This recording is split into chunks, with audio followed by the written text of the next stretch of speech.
Hello my lovely soul family, आपके लिए एक और रीडिंग लेके आई हूँ जिसका टॉपिक है आप अब वो जो भी छिपी हुई बातें थीं अब वो बाहर निकल कर आ रही हैं।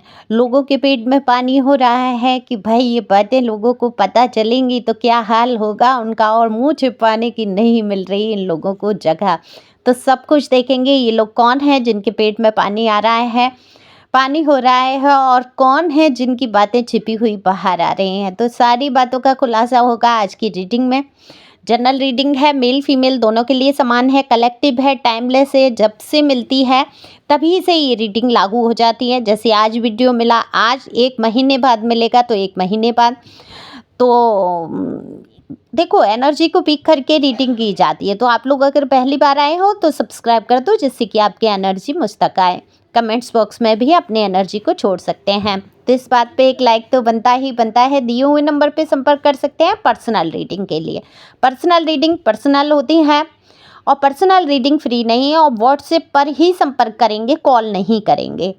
कॉल बाद में करेंगे जब आपकी रीडिंग बुक हो जाएगी। तो चलते हैं रीडिंग पे। कार्ड मैंने शफल कर लिए हैं। देखो, अगर मैं बात करूं आपकी, तो आपने बहुत सारी चीज़ों को सोचा है कि पता नहीं ये जो मेरे साथ हुआ, या जो भी लोग रहे आपके जीवन में जिन्होंने एक विलेन की एक मैं कहूँगी, जो लोग होते हैं ना पिक्चर में जो बुरा रोल करते हैं, विलेन ही बोलते हैं उनको। तो वो जो रोल अदा किया आपकी ज़िंदगी में, आप सोच में पड़ गए कि कभी इनकी असलियत लोगों के सामने आ भी पाएगी या नहीं, या सिर्फ मैं दुख सहकर रोकर रह जाऊंगा या रह जाऊंगी। लोग इनको हमेशा अच्छा मानते रहेंगे, हमेशा ये सुख में जिएंगे ये, और मैं अपने रास्ते पर सही होते हुए भी मैं ही कष्ट उठाऊंगा या उठाऊंगी। ऐसी भावनाएं आपके मन में हमेशा से चलती रहीं, या अभी भी आपकी एनर्जी बहुत हैवी है। आप अपने ऊपर एक वजन, एक बोझ सा महसूस करते हैं। हमेशा आपका दिल इस बात से दुखता है कि मेरे सब कुछ करने के बावजूद इन लोगों ने मेरे साथ धोखा किया। तो ये लोग कौन थे? ये लोग आपके ही जीवन से जुड़े हुए थे। कुछ लोगों के लिए उनके ऑफिस वर्क के लोग हो सकते हैं, कुछ लोगों के लिए उनके घर परिवार के कोई व्यक्ति, कुछ लोगों के लिए उनके जीवन साथी ही ऐसे बन गए जिन्होंने एक गद्दार की भूमिका, एक विलेन की भूमिका, एक निगेटिव पर्सन या पर्सनी की भूमिका निभा के रख दी। निगेटिव रोल में ये लोग रहे आपके जीवन में।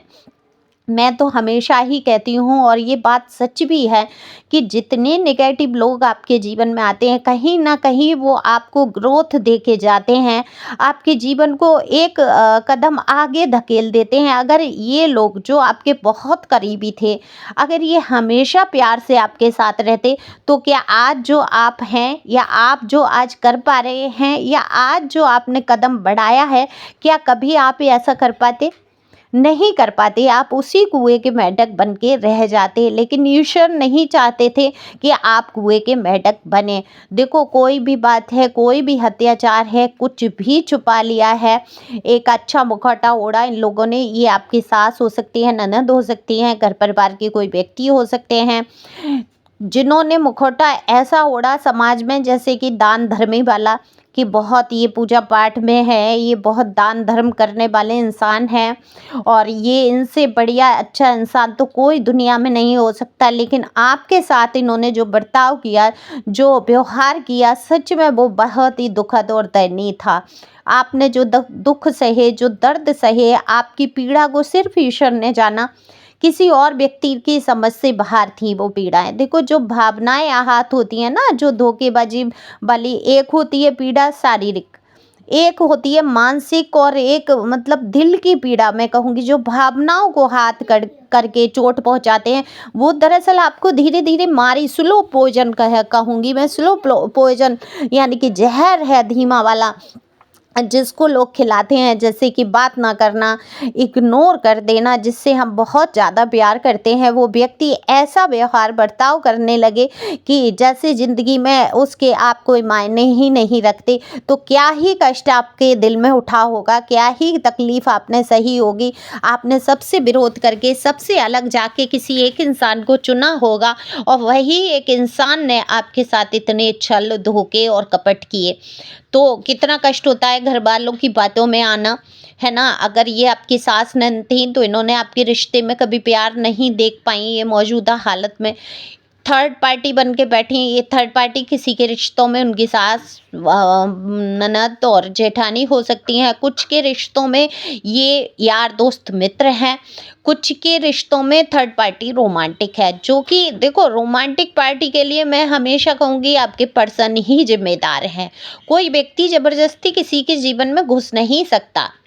जब दो लोग हो, आपके घर का दरवाजा आप खोलेंगे नहीं तो तीसरा व्यक्ति घुस कैसे जाएगा, चाहे कितना ही गेट पीटे।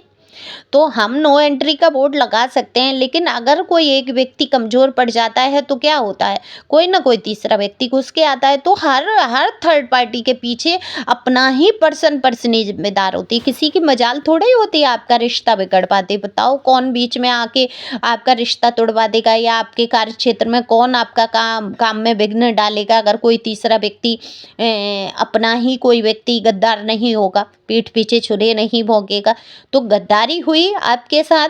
बिल्कुल यहाँ कोई भी मैटर हो सकता है आपकी ज़िंदगी का। जो लोग जिनकी बातें छुपी हुई थी, जिनके मुखौटे ओढ़े हुए थे शराफत के, जिन्होंने आपको ही सारा दोषारोपण कर दिया था कि यही व्यक्ति है जो ज़िंदगी में सबसे ख़राब है, जहर घोल रहा है, यही लड़ाई झगड़े करता है, यही सही नहीं है। अब मेल फीमेल जो भी है अपनी एनर्जी के हिसाब से सुनना। अच्छा, दोनों लोगों के लिए यहाँ रीडिंग होती है। तो अब उनकी छिपी बातें बाहर आ रही हैं, देखो है ना। बकरे की माँ कहते हैं कब तक खैर मनाएगी। तो अब इनको मुंह छुपाने की जगह तो मिल नहीं रही है। थर्ड पार्टी से पंगे चल रहे हैं, थर्ड पार्टी इनको बदनाम करने में लगी है, घर परिवार के लोगों से पट नहीं रही है, निभ नहीं रही है। क्यों? जब आपने इनको इग्नोर कर दिया, जब आप दूर छिटक कर जाकर खड़े हो गए, आपका स्वाभिमान जाग गया और आपने सोच लिया कि ऐसे अपनों से अच्छा है कि अकेले रहा जाए।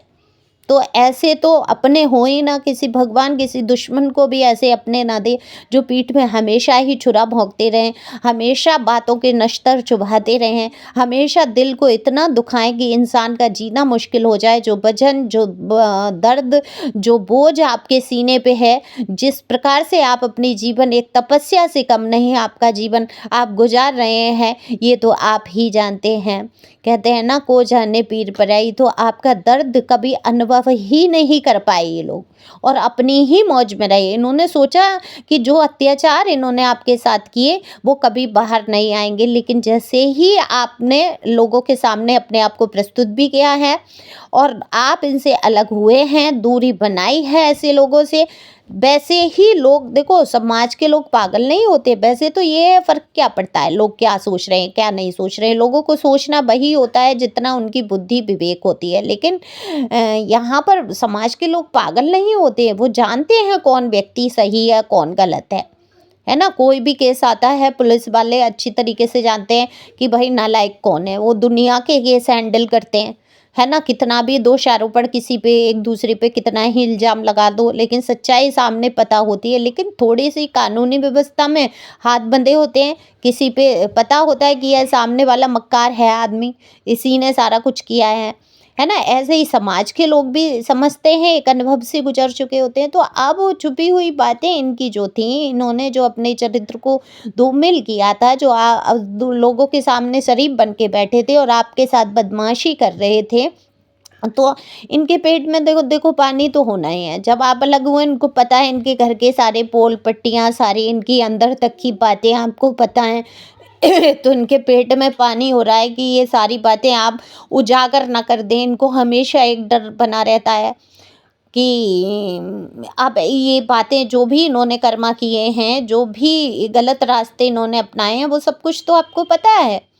तो अब इनके मन में एक डर है कि कहीं ये वाली बात अगर बाहर लीक होती है तो इनको मुंह छुपाने की कहीं जगह नहीं मिलेगी, और इनके पेट में इस डर से पानी पानी हो रहा है। तो शर्म से भी पानी पानी है। लेकिन ऐसे बेशर्म लोगों को शर्म भी नहीं आती है जो इतने बुरे कर्म करते हैं, जो समाज में एक गंदगी का ठेका लेके बैठे हैं।